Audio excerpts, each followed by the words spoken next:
Hey, editing Mando here.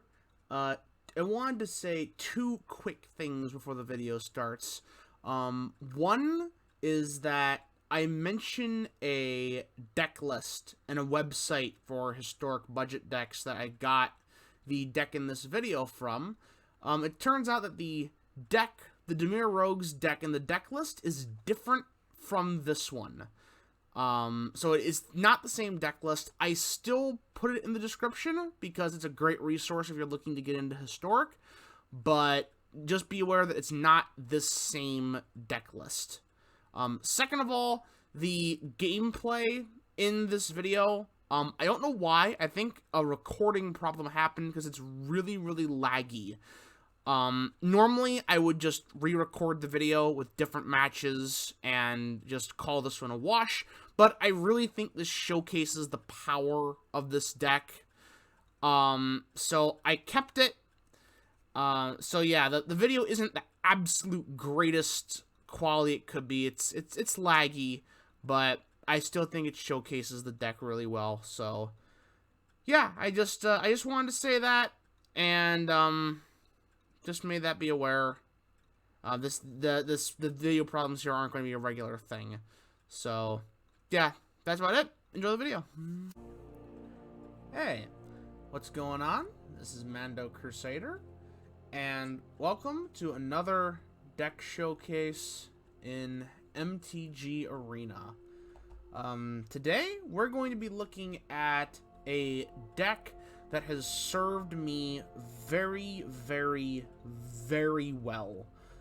That deck is Historic Dimir Rogues. Now, I should mention that, like a lot of the decks that I showcase, I didn't come up with this idea originally. This is actually a historic budget deck from MTGA Zone.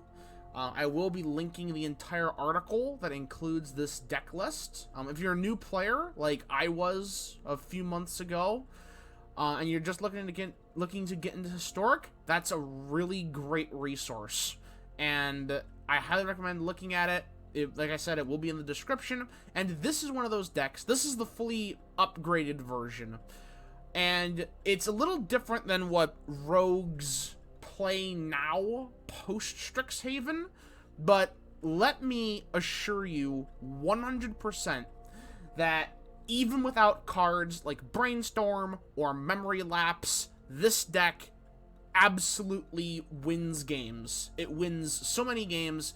This deck has single-handedly taken me to Mythic, the last Mythic rank, the last 2 seasons, and I'm certain that it will again this season. It's so good, and I'm really excited to showcase it today. So, really, it's not that much different from a normal Rogues deck, right? There's nothing really special. Well, there is one thing that's kind of unique compared to, at the very least, standard Rogues and Rogues decks using the Mystical Archives cards. But we'll get to that in a second. We are running Lurrus as our companion. That means all of our creatures are going to be 2 mana or less. I was thinking of Lurrus there for 3. Actually, and speaking of that, everything in our deck is 3 mana or less. There's actually only 2 cards that are more than 2 mana. Those being Agadim's Awakening and Lurrus of the Dream Den. We have our creatures. We got Merfolk Windrobber, Thieves Guild Enforcer, and Soaring Thought Thief. All very, very typical Rogues plays. However, we do have 2 creatures that you don't typically see in Rogues decks. You definitely don't see them in Standard, and you don't see them with the Mystical Archives version.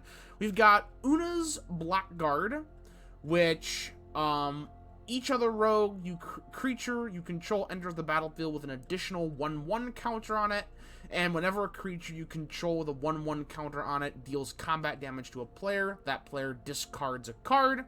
So that's some really nice control. It's always funny to see your opponent discard their entire hand when they had like 3 cards left, because you attack with 3 creatures with 1/1 counters with Una's Blackguard on the field. Really, really fun. Additionally, we also have Fairy Vandal.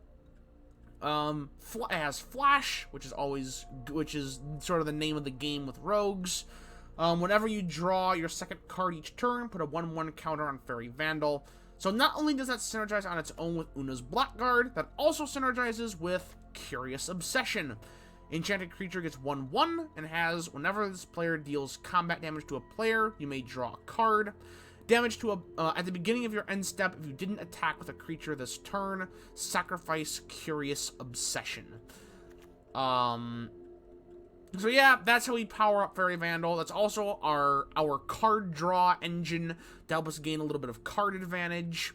Additionally, you know, we've got Heartless Act, a little bit of removal, Drawn in the Lock, Rogue staple, just great stuff. Love this card, love it to death.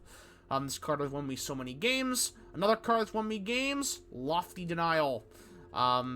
Since all but one of your creatures, well, 2 if you count Luris, but if we're not counting him, only one of your creatures doesn't have flying, so you'll almost always be using this for its full effect. Thoughtseize, you know, we play black. If you play black in Historic, you're going to be using Thoughtseize. Malakir Rebirth, you know, if there's any card that's not essential in this deck, it's this one. You know, it can save you in a pinch, but, you know, it's not the most essential thing in the world.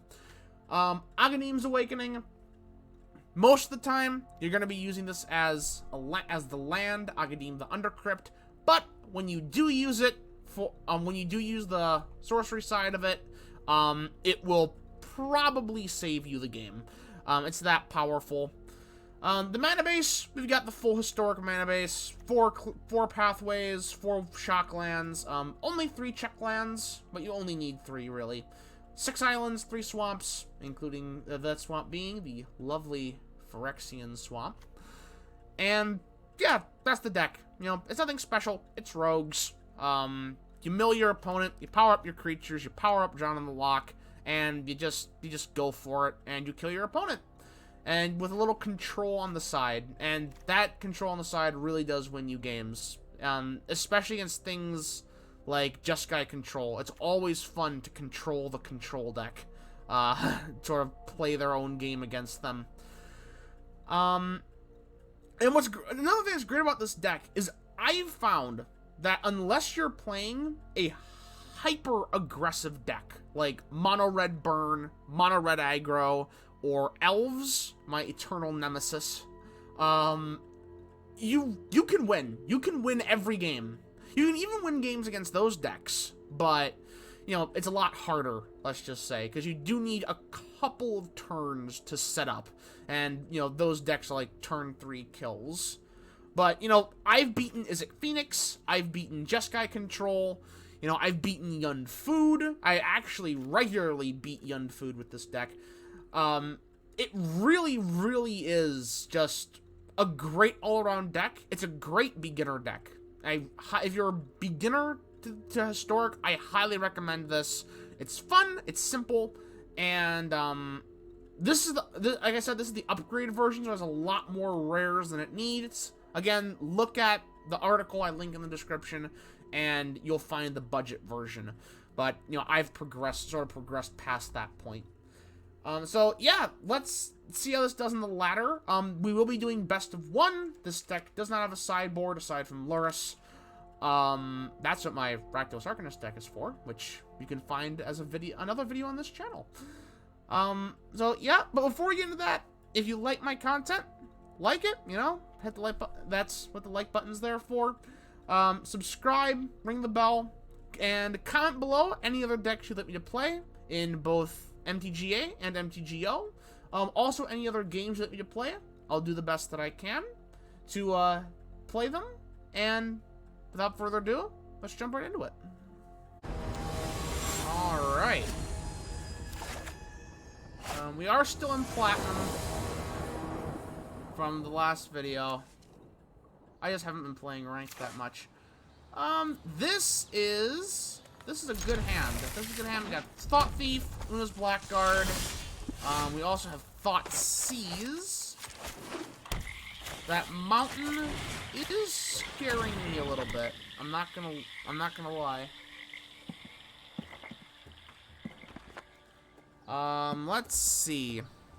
Lots of removal, as is typical with just everything that mono red does. I guess we'll take the shock. And we'll move along from there.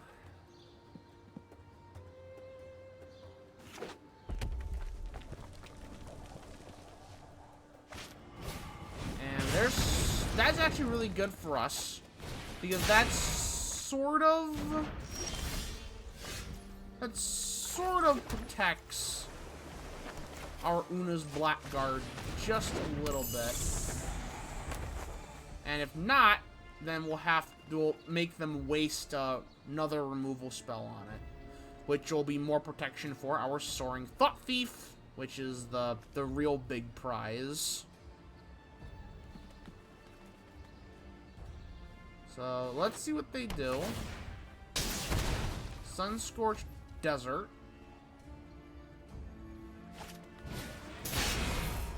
And now they light up the stage, and Skewer the Critics is probably going on Blackguard because of they can cast it for Spectacle because of Sunscorched Desert. Yep, that's fine-ish.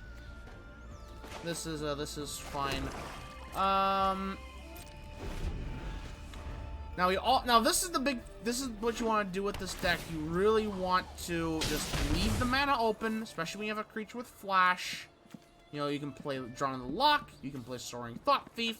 You really just have to choose when to do things. Alright. Stone Rain. I'm not gonna lie, I did not see that coming. I really didn't see that one coming.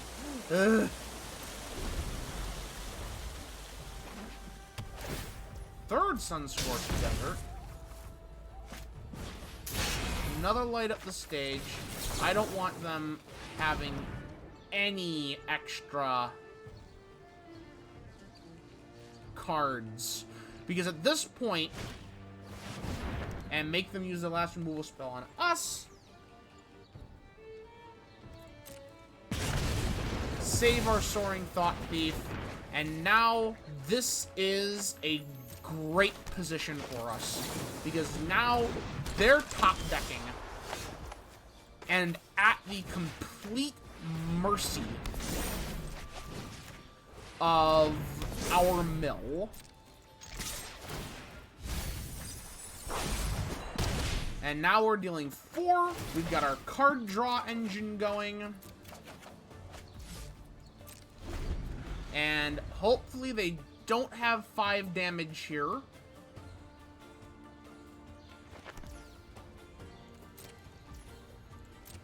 They do not. And let's see. I think we're going to throw out Fairy Vandal. We're going to save the Soaring Thought Thief for the end of our turn.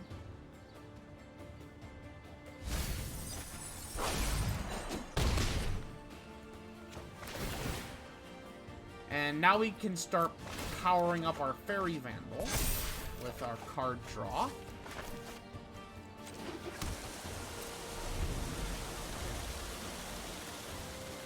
And yeah, that's game. And that's the thing. When I said that aggressive decks are a bad matchup, if you can survive, like, okay, let me recollect my thoughts here. They are a bad matchup, right? But if you can survive the initial onslaught, you will win. Like, they did their worst. They got us with all of their cards. They stopped our initial 2-drop with Una's Blackguard. But we were able to control them out, control the tempo of the match, get our card draw engine up, and at that point, they were top decking, and we won the match. So, aggro matches aren't impossible, is what I'm trying to say. Alrighty. Let's see what we have this time. I mean, what can I say? This is another great hand. We've got Thought Feast. We're on the play. Plus, we have 2 control in hand. I'm sorry, I am a liar. 3 control in hand. It looks like we may be playing against Gruul.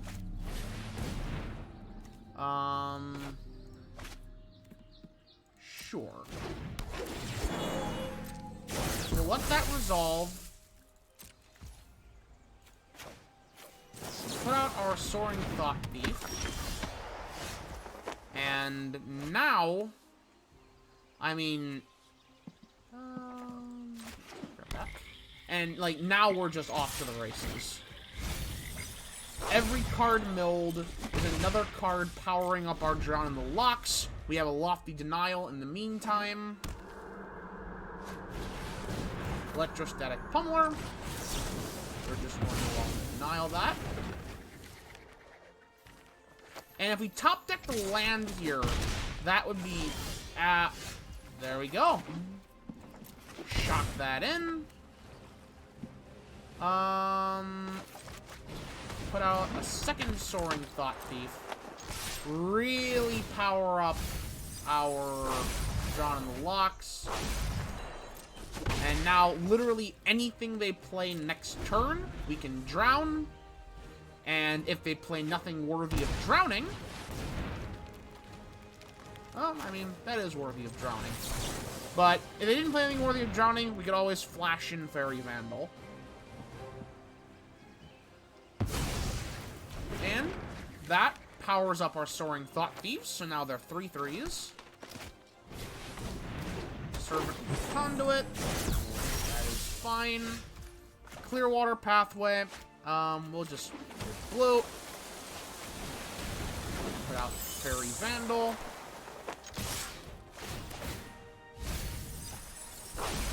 Just mill. Bring our opponent down to 10. We have a Drown in the Lock for their next play. Bristling Hydra? I don't think so.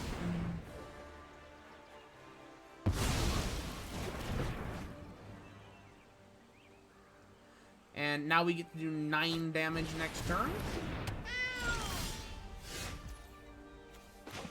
We're gonna bring out Lurrus. Keep the Watery Grave in hand. Maybe make our opponent a little bit more hesitant to play something.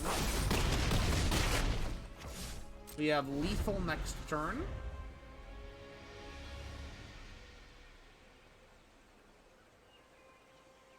And unless they have a board wipe, at this point, I think they're done.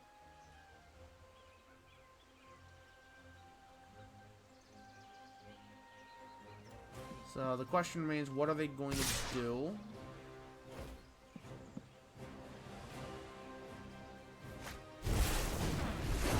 Okay, they do have Embercleave.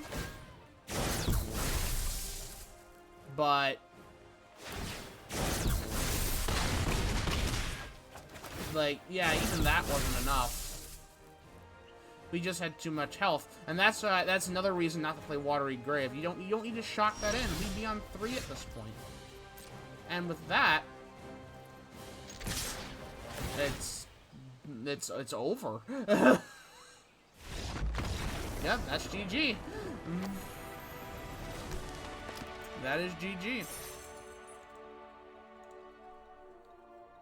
All right.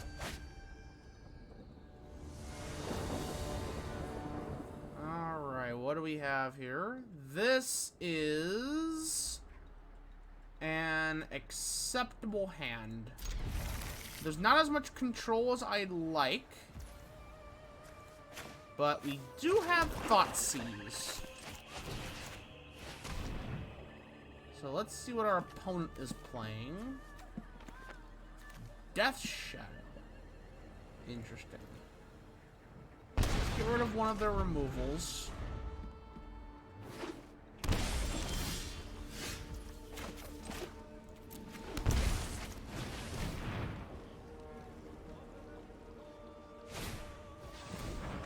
Brainstorm it up here. And we should be safe from removal for one turn, I think. Maybe. Inquisition. Probably gonna, yeah, take the Wind Robber.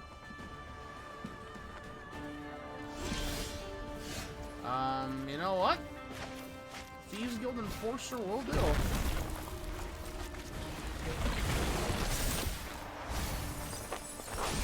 Save a black for Malakir Rebirth. And this is one of those scenarios that Malakir Rebirth actually does, like, really come in handy, right?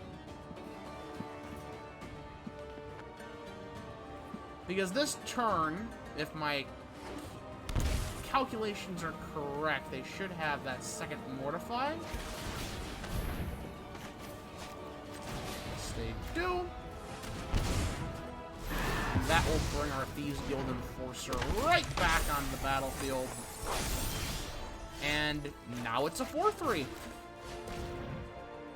Thoughtseize. Jutai's command is not something we want to deal with. And deal 5 damage. Make them discard a card.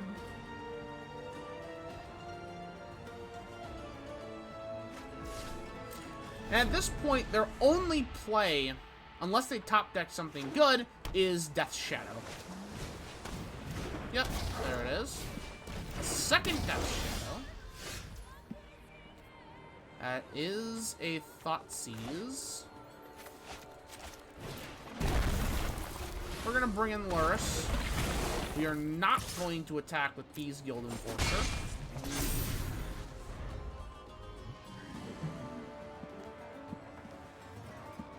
This is death for one of the Death Shadows. Unless... Nope. Okay. I have no idea why they didn't attack with both of them. That honestly seems a no-brainer to me, but... Alright. Now we can just infinitely recur Thieves Guild Enforcer unless they find a way to kill it. And they're top decking at this point, so that seems a little unlikely.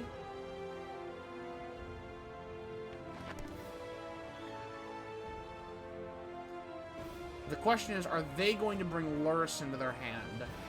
Because if they do, we have a play for that. Looks like they aren't.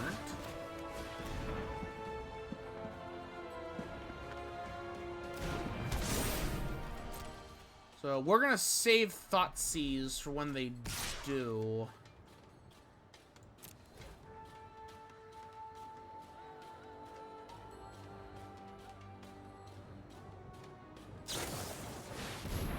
Jutai's command. Alright.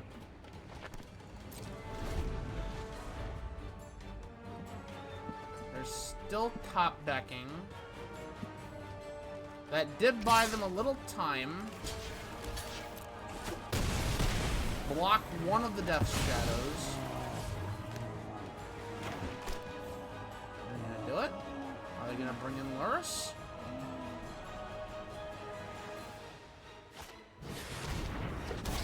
Agadu's Awakening. Good card.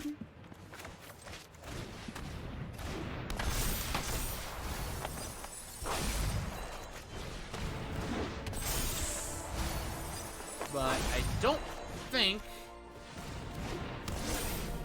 we're gonna be able to recur it indefinitely here.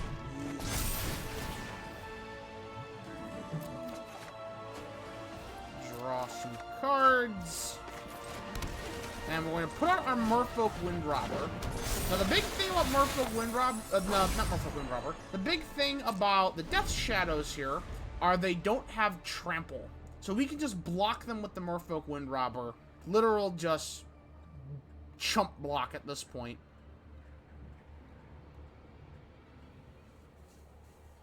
And unless they got removal of some kind, or like trample or something, I think that might be game.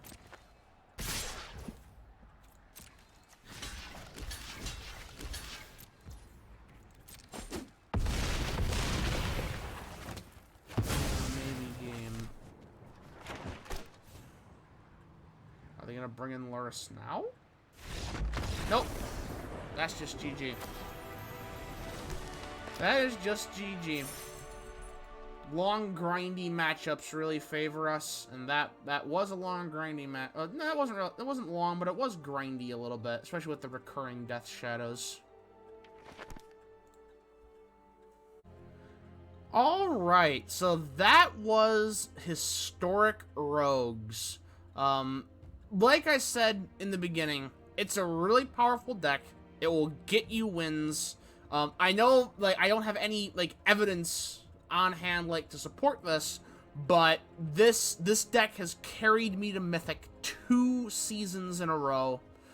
It is really, really good. I highly recommend giving it a shot. If you're a new player, this is a great place to start out Historic, start out trying Historic. This is where I started out, and I fell in love. I pretty much played only Historic ever since I started with this deck. So yeah, that's about it. I really recommend it. If you enjoyed this video, again, leave it a like, subscribe, ring the bell, comment below any decks you want me to play in either MTG game, any games you let me play on the channel, or just any suggestions or tips or anything really. Just comment it below. So, yeah, that's about it. Yeah, have a good one.